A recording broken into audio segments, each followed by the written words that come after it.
Hello everyone, my name is Ashish Rahi, Assistant Professor, RPIIT Institute of Pharmacy, and today my topic is about the Neutraceuticals, its brand name and their advantage and disadvantage. The brand name of Neutraceuticals: betaine, that is carotenoids, immune function; Zengold, that is lutein esterase, eye health; lipoic, that is alpha lipoic acid, potent antioxidant; premium prebiotics, that is intestinal disorder, soy life like soybean; phytoestrogen, that is for bone health.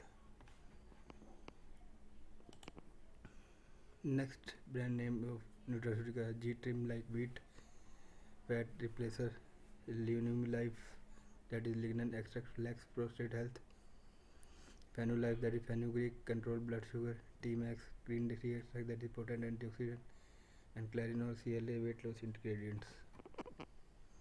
The advantage of nutraceuticals are they have the potential to play a role in healthy eating and to contribute the prevention and treatment of disease.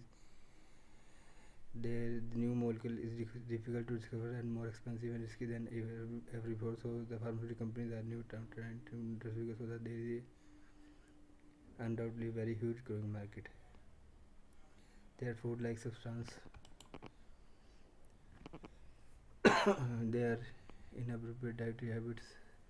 There is a nutrient deficiency, so we can use nutrient as a food replacer.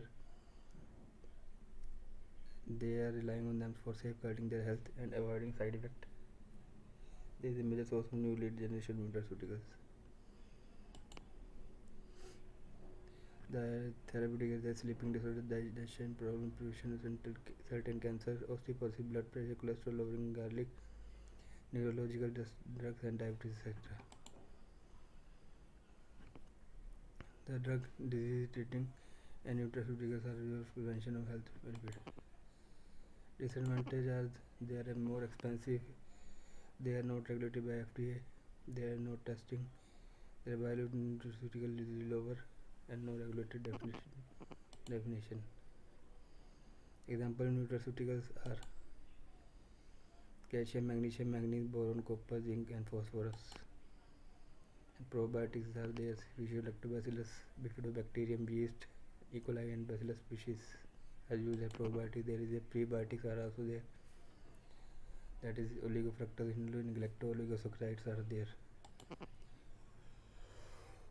There are some dietary fiber, that is insoluble water fiber, water insoluble fiber, and water soluble fiber. Daily recommendation 30 to 40 grams, that is whole grain cereal, wheat product, dried beans, and legumes, oats, etc. So this is the fibers nutraceuticals. Thank you.